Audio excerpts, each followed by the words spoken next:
여러분 안녕하십니까? 수업 시작하겠습니다. 네, 오늘은 6단원 2차시고요. 밀도에 대한 얘기를 할 겁니다. 밀도로서 물질을 어떻게 구별할 수 있느냐, 물질의 특성임에 대해서, 특성인 이 밀도에 대해서 얘기해 보겠습니다.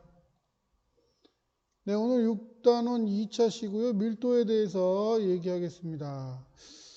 네, 어떤 현상을 준비했는데요. 물질이 뜨거나 가라앉는 현상에 대해서 먼저 준비를 했습니다. 네, 부피가 같은 스티로폼 공과 쇠공. 네, 공이 두 개가 있어요. 두 개가 있는데 하나는 스티로폼이고 하나는 쇠공이라고 합시다. 그러면은 물에 담갔어요. 어떻게 될까요? 쇠공은 물에 가라앉겠죠. 두 번째, 질량이 같은 스티로폼 공과 쇠공이에요. 그러니까 하나는 스티로폼 공인데 좀 크겠죠. 그리고 그에 비해서 쇠공은 굉장히 작습니다. 그래도 두 개의 질량은 같습니다. 요거하고 요거. 이렇게 두 개. 준비했을 때 물에 넣었는데 역시 쇠공이 물에 가라앉을 겁니다. 그랬을 때 물질이 뜨고 가라앉는 현상을 질량이나 부피만으로 설명할 수 없다는 겁니다. 즉 뭐가 관여해야 되냐면 밀도라는 게 이제 관여하게 됩니다. 밀도에 대해서 아주 중요하게 우리가 아주 시초라고 할 수 있는 게 있습니다. 왕관이 뭘로 만들어졌냐, 이 무게 가지고 이제 따졌는데, 그러니까 금을 다 사용해서 만들었는지, 금이 아니라 다른 이물질이 들어있는지를 이제 검사하라는 명령을 받게 되죠. 그 사람의 이름이 바로 아르키메데스입니다.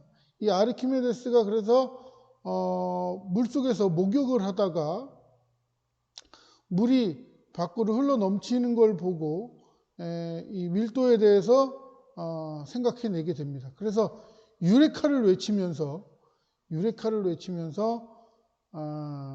거리를 빨개벗은 몸으로 활보하게 되죠. 그때 나온 말이 이제 유레카라는 말입니다. 그래서 이 유레카라는 말이 뭔가 나를 알아냈다, 발명해냈다, 또는 뭔가의 비밀을 벗겨냈다, 뭐 이런 뜻으로서 유레카라는 말이 쓰이고 있습니다. 자, 그러면은 밀도에 대해서 좀 얘기를 해보겠습니다. 단위 부피당 질량을 우리는 밀도라고 하는데, 여기 있어요, 여기. 단위 부피당 질량이고요. 질량을 부피로 나눈 값입니다. 그러니까 얼만큼의 부피가 일정한 부피에서의 질량값을 나타내는 겁니다. 그러니까 기준이 같아야 되죠. 스티로폼 공이 있는데 100g이라 하고 쇠공이 있는데 100g이라고 합시다. 그러면 두 개는 질량은 같지만 부피가 다르죠. 그러니까 크기가 다르단 말입니다.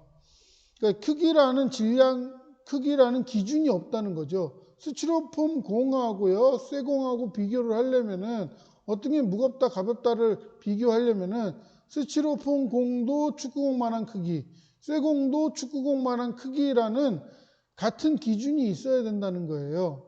근데 같은 기준이 없이 스티로폼 공 100g, 쇠공 100g이라고 한다면은 스티로폼 공은 굉장히 클 거고 쇠공은 굉장히 작을 거라는 말이죠. 그래서 기준이 있어야 되는데 그 기준이라는 값이 이제 요만큼입니다. 1세제곱 센티미터 또는 1세제곱 리터라는 기준이 되는 값입니다. 즉 1ml. 1ml 뭐냐면 물방울 한 방울이에요. 물방울 한 방울이 바로 기준값입니다. 또는 요 밀리를 딱 떼버리고 똑같이 어떤 기준값을 정했을 때 리터라고 할 수도 있습니다. 자, 하여간 밀도를 하려면은 기준이 되는 값이 있어야 됩니다. 그 기준 값이 이제 세제곱센티미터 또는 밀리리터가 되겠고요. 자, 밑에 봅시다. 일정한 기압, 온도에서 물질의 양에 관계없이 일정하고 물질마다 고유한 값으로 나타내진다. 이 고유한 값은 밀도는 물질을 구별할 수 있는 고유한 특성이라고 할 수 있습니다. 이 고유한 특성, 고유한 물질의 특성이라고 할 수 있습니다. 저번 시간에는 이제 물질의 특성이라고 했었죠. 기억나나요? 물질의 특성이라고 했었습니다. 여기다가 고유한이라는 더 붙인 거예요. 없어도 돼요. 자, 저번 시간에 우리는 이렇게 했었습니다. 물질의 특성, 물질의 양에 관계없이 그 물질만 가지는 고유한 성질을 물질의 특성이라고 했습니다. 두 물질의 부피가 같을 때 질량이 클수록 밀도가 질량이 커지면 밀도가 커진다. 크다 이렇게 얘기할 수 있고요. 두 물질의 질량이 같을 때는 부피가 작을수록 밀도가 크다라고 표현할 수 있습니다.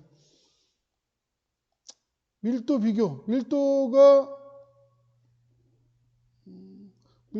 큰 물질은 아래로 가라앉고요. 밀도가 작은 물질은 위로 뜹니다. 그래서 스티로폼 공은 위에 떠 있고 쇠공은 물에 가라앉게 되겠죠.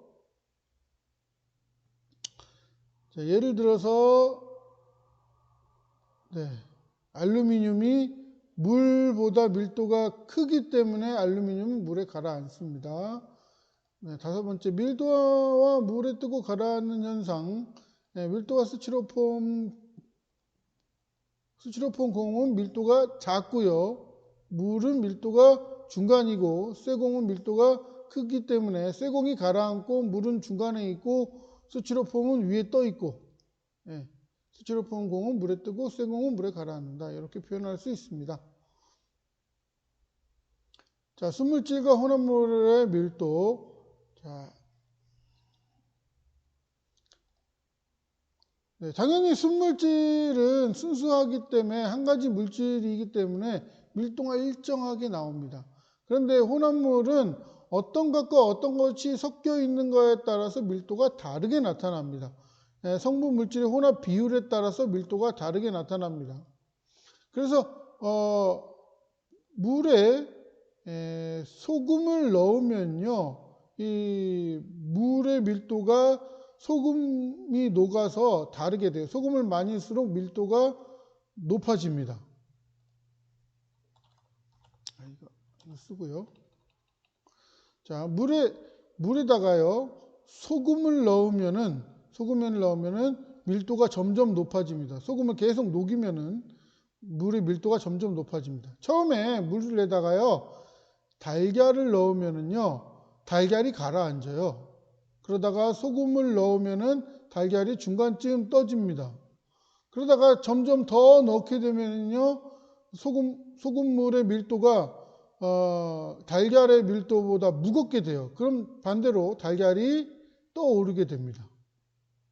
이건 왜 그러냐면요, 성분 물질인 물과 소금의 혼합 비율에 따라서 이 소금물의 밀도가 점점 달라지기 때문에 그렇습니다.